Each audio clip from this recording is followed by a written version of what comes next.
Ada uang, rezeki. Tidak ada uang, tidak ada rezeki. Maka kalau begitu cara pandang orang, nanti dia menganggap bahwa Allah Ta'ala tidak adil. Kenapa saya yang sholat, saya yang puasa sunat, saya yang zikir, saya yang rajin pengajian, tidak ada rezeki? Kenapa orang yang minum khamar, yang zina, yang mabuk, yang sakau, kenapa rezekinya banyak? Karena menurut definisi dia, uang adalah rezeki. Maka Islam datang. Apa itu rezeki? Kullu ma yuntafa'u bihi. Semua yang mendatangkan manfaat untuk akhirat kita, itulah rezeki. Uang tidak selamanya rezeki. Ada yang punya uang, dengan uang itu dia sakau, berarti bukan rezeki. Itu istidraj, azab yang tertunda. Ada orang dengan tidak punya uang, itu justru dia jadi soleh. Ke masjidnya sampai 6 kali pas nggak ada uang. Subuh, zuhur, asar, maghrib, isya, duha, tahajud 7 kali. Berarti tidak punya uang, itulah rezekinya. Sekarang saya tanya, mau pilih yang mana? Rezeki dalam bentuk uang atau nggak punya uang? Itu namanya prank UAS. Kullu ma yuntafa'u bihi, semua yang mendatangkan manfaat, bukan manfaat materialis, bukan manfaat kebendaan dunia, manfaat untuk akhirat kita, maka itulah rezeki. Jadi kalau kita membayangkan bahwa rezeki itu hanya emas, maka semua orang yang tidak punya emas berarti tidak dapat rezeki. Padahal anak adalah rezeki. Kenapa anak itu rezeki? Karena anak mendatangkan manfaat, amal jariah yang tidak putus, waladun salihun. Tapi kalau orang menganggap mendapatkan anak itu rezeki, lalu yang tidak punya anak berarti tidak dapat rezeki, maka sesungguhnya tidak punya anak juga bisa jadi rezeki. Kenapa? Karena berapa banyak orang punya anak hanya menyusahkan dirinya saja. Sejak dari mulai lahir sampai anak itu punya anak, menyusahkan saja. Maka dia tidak menjadi rezeki, karena tidak mendatangkan manfaat, dia justru menjadi laknat. Na'udzubillah. Ini semua diluruskan pemahaman kita tentang rezeki. Yang meluruskan itu adalah Allah.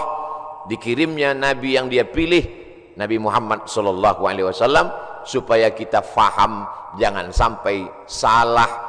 Kalau sudah salah faham, akhirnya salah ngomong, salah cara berpikir, salah pandang, salah bicara, salah berbuat. Yang paling mengerikan adalah salah sangka kepada Allah Subhanahu wa ta'ala. Banyak orang sudah hijrah tapi pemahamannya tidak betul, akhirnya dia suuzzon kepada Allah. Saya sudah hijrah dari riba kepada syariah, hijrah dari perbuatan maksiat kepada taat, hijrah dari luar masjid ke dalam masjid. Tapi kenapa Allah tidak merubah rezeki saya? Mengapa Allah tidak memperbaiki rezeki saya? Itu bukan ungkapan Abdul Somad, itu ungkapan jamaah yang curhat melalui komen-komen, melalui pertanyaan di kertas. Biasanya jamaah di tulisan lebih berani daripada langsung. Saya baca tuh di komen-komen itu. Kenapa Allah tidak mengubah rezeki saya? Allah sudah merubah rezekimu, tapi cara pandangmu tentang rezeki itulah yang belum berubah. Kalau kita sudah merubah cara pandang kita, maka insya Allah segala yang kita terima itu adalah rezeki. Makanya orang-orang soleh itu ketika tampaknya dia nampaknya secara kasat mata, secara zahir kita lihat dia sepertinya kena musibah. Tapi justru ketika menerima itu dia berkata Alhamdulillah. Kenapa? Sakit dia, dengan sakit itu keluar dari mulutnya Alhamdulillah. Kok begitu Ustaz? Kenapa begitu Tuan Guru? Mengapa begitu Kiai? Kamu kan bukan sedang dapat mobil, bukan dapat duit, bukan dapat uang. Kenapa kamu bersyukur Alhamdulillah? Yuntafa'u bih. Karena dengan itu saya bisa berhenti sejenak mensyukuri sehat. Tapi biasanya orang kalau sedang sakit, hadis ini hilang, ayat ini hilang, ceramah ini hilang. Bahkan bukan yang mendengar subuh ini, yang ceramah pun hilang isi ceramahnya. Karena ceramah itu bisa hilang, itulah maka direkam dengan 3 kamera subuh ini. Ini rekaman ceramah ini bukan untuk jamaah, ini untuk yang ceramah.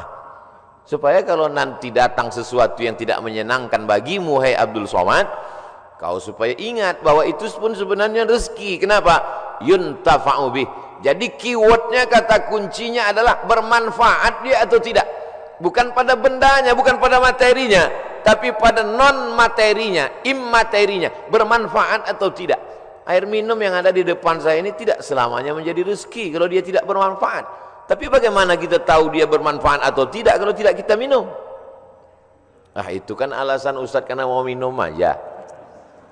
Saudara yang dimuliakan Allah Subhanahu wa taala, ada yang menyebabkan manusia ini menjadi tidak bersyukur, di antaranya adalah karena dia tidak melihat sesuatu itu dari hakikatnya, hak kebenarannya. Mengapa dia mesti ada?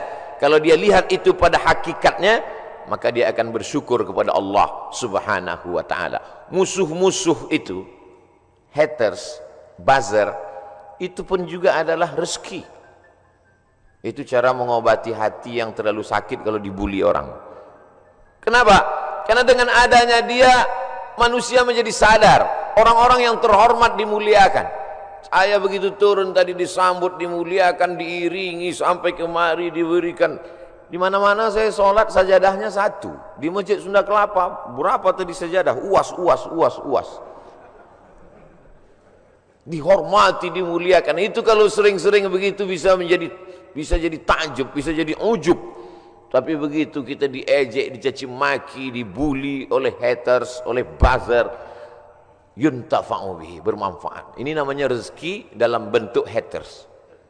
Tidak selamanya rezeki itu dalam bentuk lovers. Jadi nanti buat judul kajian khusus untuk generasi milenial, rezeki between haters and lovers. Anak-anak muda itu judulnya, walaupun isinya itu juga. Cuman anak muda itu suka casingnya yang wow gitu, yang luar biasa. Nah, yang pertama pembahasannya adalah mesti paham secara istilah, secara bahasa, apa itu rezeki.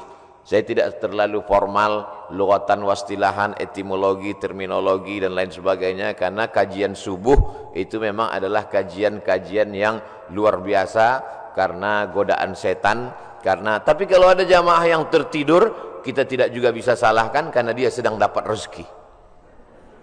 Karena tidur itu juga rezeki. Karena kata kuncinya adalah ma yuntafa'u bihi, bermanfaat, maka tidur juga mendatangkan manfaat. Ini jawaban untuk jamaah yang suka tertidur kalau melihat wajah ustaz. Dia kena penyakit insomnia, tidak bisa tidur. Bolak-balik makan obat, tidak bisa tidur. Tapi begitu khotib naik mimbar langsung tertidur. Itu juga merupakan manfaat. Kenapa? Karena dengan tidur itulah kita. Saya terus terang menahan makan bisa, menahan minum bisa. Tapi kalau tidak tidur, makanya saya selalu minta istirahat. Kalau saya ceramah di perjalanan panjang, tolong siapkan panitia agak sejam saya tidur dulu. Karena kalau tidak tidur nanti takut salah ngomong, salah bicara, salah pandang. Yang terhormat Bapak RT, padahal dia lurah, tentu dia tersinggung. Nah, karena salah pandang. Nah, saudaraku yang dimuliakan Allah Subhanahu wa taala, pembahasan pertama adalah bagaimana kita mengerti hakikat sesuatu. Lalu kemudian yang kedua, barulah kita masuk bagaimana Allah taala menjamin rezeki. A'udzubillahi minasyaitonir rajim. Wa ma min dabbatin fil ardi illa 'ala Allahi rizquha. Semua yang melata di atas muka bumi Allah ini dijamin rezekinya. Semua yang melata, semua yang bergerak. Setelah diteliti oleh para ulama, dabbah artinya binatang. Selalu diterjemahkan dabbah, dabbatul ardi. Binatang yang berjalan di atas muka bumi ini dijamin Allah Ta'ala rezekinya. Kenapa disebutkan binatang? Kenapa tidak disebut wama min insanin, wama min nasin? Tidak ada manusia yang tidak dijamin rezekinya. Digunakan kata yang paling rendah, paling hina, paling kotor, binatang. Kalau binatang saja dijamin rezekinya, apalagi yang mulia. Karamna bani Adam ala katsirin minal khalqi wa faddalnahum tafdila. Di antara semua makhluk ini manusia yang paling mulia. Khalaqnal insana fi ahsani taqwim. Dari bentuk susunan fisiknya paling sempurna, dari bentuk keseimbangan antara akal dengan nafsunya juga sempurna. Ada yang satu ini nafsu aja, tak ada akal, binatang. Ada yang satu ini akal saja, tak ada nafsu, malaikat. Makanya kalau ada teman kita nafsu aja, tak ada akal, kita udah tahu dia sama geng mana. Maka paling sempurna bentuknya, keseimbangannya manusia. Tapi Allah tidak sebutkan manusialah yang kujamin rezekinya, tidak. Allah sebutkan yang paling hina. Kalau binatang yang kotor tidak berakal saja dijamin Allah rezekinya, apalagi manusia. Maka ada ungkapan pepatah orang Melayu, rezeki musang tidak akan dihabiskan harimau. Rezeki musang tak akan pindah ke mulut harimau. Secara fisik harimau lebih besar, secara fisik harimau lebih buas, lebih gagah, lebih tajam taringnya. Raja hutan, raja rimba. Musang biasa saja. Bahkan ada musang yang paling keren ya kopi luwak, karena itulah makanan dia. Tapi rezeki musang tidak akan mungkin dihabiskan harimau. Kalaulah gara-gara harimau musang itu tidak makan, maka sudah lamalah musang itu punah dan musnah, tidak ada lagi di permukaan bumi. Tapi sampai hari ini musang masih tetap ada dan harimau pun tetap ada. Begitu Allah Subhanahu wa taala mencari, menyediakan rezekinya. Binatang yang melata, melatanya tidak pula di atas tanah. Justru dia unik. Kalau binatang yang lain kakinya di atas tanah, kepalanya, dia justru terbalik. Justru kaki dia yang ke atas, dia yang ke bawah. Bukan Spiderman, cicak. Makanannya pun luar biasa. Yang dia makan tidak melata tapi yang terbang, nyamuk. Bisa juga dia makan. Jadi kalau ada orang dikasih Allah Ta'ala tangan, kaki, kudrat, iradat, kemauan, kehendak, dikasih Allah Ta'ala akal sehat, badan sehat, segar bugar, tapi cemas dengan rezekinya, dia mestinya malu dengan cicak. Kemudian bagaimana Allah Subhanahu wa taala membagi rezeki itu? Lau tawakkaltum 'alallah haqqa tawakkulih. Kalau kamu bertawakal kepada Allah sebenar-benar tawakal, la razaqakum kama ruziqat thair. Kamu diberi Allah rezeki sebagaimana seekor burung mendapatkan rezeki. Bagaimana seekor burung mendapatkan rezeki? Taghdu khimasan wa taruhu bitanan. Terbang keluar sarang pada waktu pagi dalam keadaan perut kosong dan pulang dalam keadaan perut kenyang. Sampai hari ini belum ada burung yang tidak mau terbang karena khawatir dapat rezeki atau tidak. Burung merpati terbang tinggi, tahu dia di mana letak sarangnya dan pulang dia dalam keadaan perut kenyang. Padahal yang diberikan Allah kepada dia cuma dua, paruh dengan cakar kakinya. Dengan dua itu bisa dia makan. Uniknya burung-burung ini adalah makanannya berada di dalam air, dia di atas udara, lalu kemudian dia hanya sebentar saja memantau, masuk dia ke dalam dan bisa diangkat kembali. Kalau tidak percaya pada isi ceramah saya ini, sering-sering nonton film yang isinya binatang aja, tentang flora dan fauna, tentang hewan, tentang burung. Aneh dan uniknya, yang menyuruh kita untuk mempelajari binatang hewan ini adalah Allah Subhanahu wa taala. Tapi yang mempertontonkan kita, kameramennya sampai berbulan-bulan di dalam hutan untuk menampilkan, hanya memperlihatkan seekor burung bisa menangkap seekor ikan, untuk memperlihatkan bagaimana Allah membagi rezeki kepada kita. Sesungguhnya di balik konten yang luar biasa ada kameramen yang sangat tersiksa. Jadi besar sekali jasa kameramen. Jadi nanti kalau beberapa hari ini akan keluar gambar Abdul Somad ceramah di Masjid Sunda Kelapa sedang begini-begini, itu kameramennya luar biasa. Ini kameramen insyaallah masuk surga sama kamera-kameranya sekalian. Saudara yang dimuliakan. Cuman kameramen kalau bisa matanya harus seimbang. Jadi jangan selamanya begini. Jadi sekali-sekali begini, sekali-sekali. Saya khawatir nanti setelah tua matanya begini. Selalu ada keseimbangan. Saudara yang dimuliakan Allah Subhanahu wa taala, kamera itu pun juga adalah rezeki. Kenapa? Yuntafa'u bihi.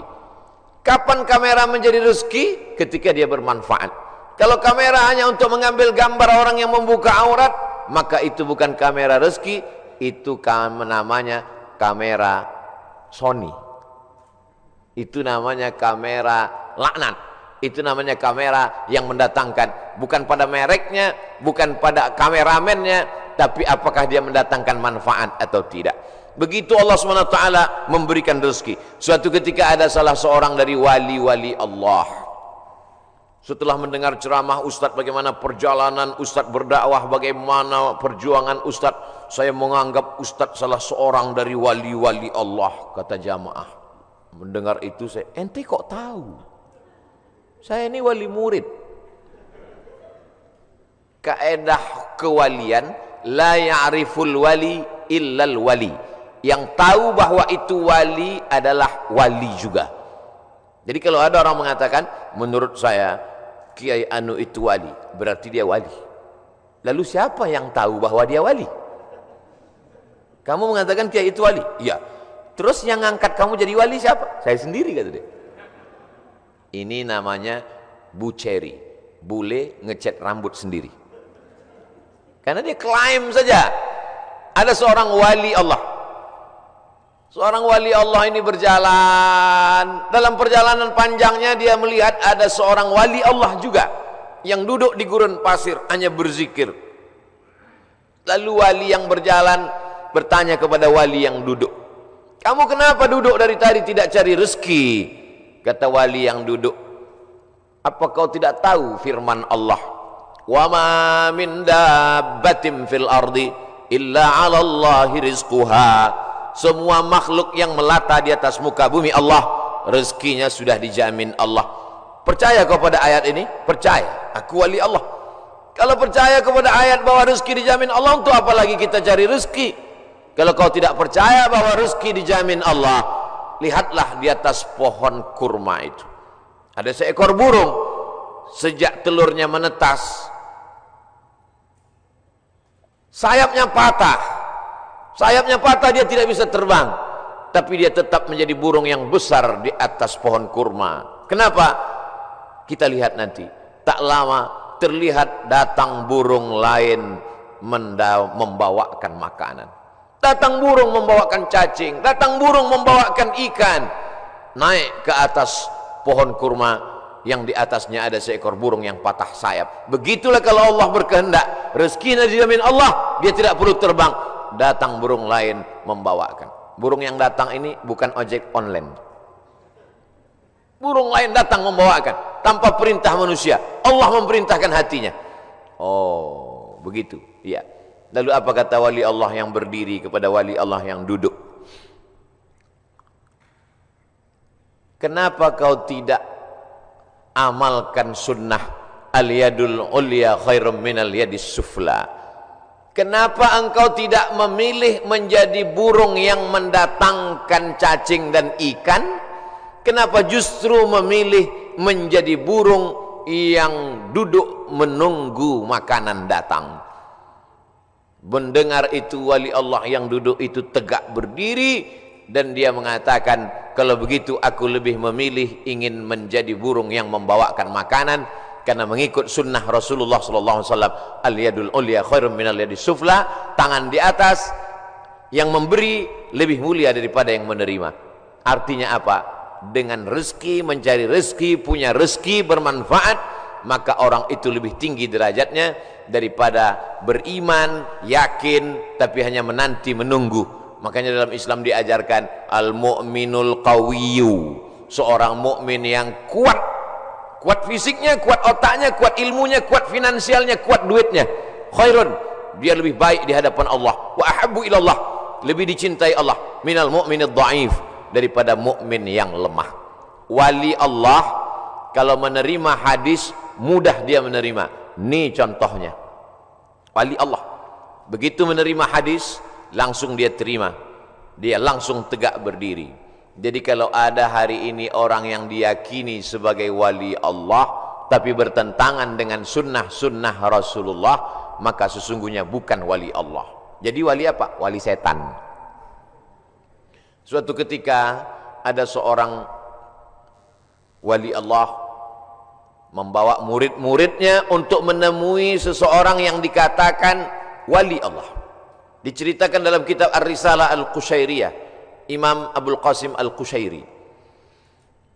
Murid-murid, kita mau ketemu dengan seorang wali Allah. Di mana Tuan Guru? Di masjid. Dia tidak pernah keluar masjid, dia dalam masjid. Ya, sampai di dalam masjid bertemu dengan wali Allah, bersalaman. Tiba-tiba orang yang dikatakan wali Allah itu, maaf, meludah dalam masjid. Lalu kemudian saat itu juga sang guru berkata, mari kita tinggalkan orang ini bukan wali Allah. Kenapa Tuan Guru? Dia banyak karamahnya, dia mulia. Karena dia meludah dalam masjid. Perbuatannya bertentangan dengan syariat, bertentangan dengan sunnah Rasulullah SAW. Karena bumi yang paling mulia adalah masjid, meludah dalam masjid adalah menghinakan masjid, maka perbuatannya sudah menjatuhkan kedudukan dirinya di hadapan Allah karena bertentangan dengan sunnah Rasulullah SAW. Jadi mudah saja standar hidup ini, ikuti saja sesuai dengan ketentuan yang dibawa oleh syariat Nabi Muhammad SAW, termasuk dalam hal mencari rezeki ini. Kalau dia ikuti sunnah Rasulullah dengan cara yang halal, maka itu berarti dia adalah termasuk umat Muhammad SAW. Dia kaya Pak Ustadz, mobilnya mewah, mahal, rumahnya megah, hebat, tapi tidak pernah keluar rumah cari rezeki. Jangan-jangan punya babi ngepet, jangan-jangan tuyulnya 3 kontainer. Nahnu nahkumu bizawahir, kita menghukum orang itu dengan melihat zahirnya. Yang tahu batinnya hanya Allah Subhanahu wa taala. Wallahu yatawallas sarair. Ini pembahasan tentang rezeki. Lalu kemudian hubungannya dengan pandemi. Pandemi artinya wabah penyakit yang menyerang serentak pada satu masa di beberapa negeri. Itu arti pandemi menurut Kamus Besar Bahasa Indonesia. Jangan pandemi kata orang, pandemi juga kata kita. Pas ditanya orang apa itu pandemi, ya masih sejenis demi-demi juga lah. Bahasa Arabnya wabah. Maka doa ulama, Allahumma dafa'anal wabah, angkatlah wabah. Bahasa Arabnya wabah, sampai ke Indonesia ujungnya hamzah berubah jadi ha, wabah. Banyak sekali kata-kata serapan bahasa Arab begitu sampai ke kita berubah. Wabah jadi wabah. Zahir lawannya batin. Telapak tangan ini batin, ini zahir. Kenapa ini disebut batin? Karena tertutup. Kenapa ini disebut zahir? Karena terlihat. Oh kalau begitu ini bisa juga disebut batin tertutup Pak Ustaz? Enggak, karena yang bisa tertutup cuman ini. Siapa yang bisa menutup ke sini? Enggak bisa. Maka ini disebut batin. Zahiruha wa batinuha, zahir dan batin. Sampai ke Indonesia berubah. Mohon maaf, lahir dan batin. Tidak apa-apa, kita teruskan saja kekeliruan itu, karena sudah menjadi umum. Ada nama kamus bahasa Arab khotok sya'i, khotok salah, sya'i tapi populer. Ternyata kalau salah tapi populer, diteruskan saja kesalahan itu.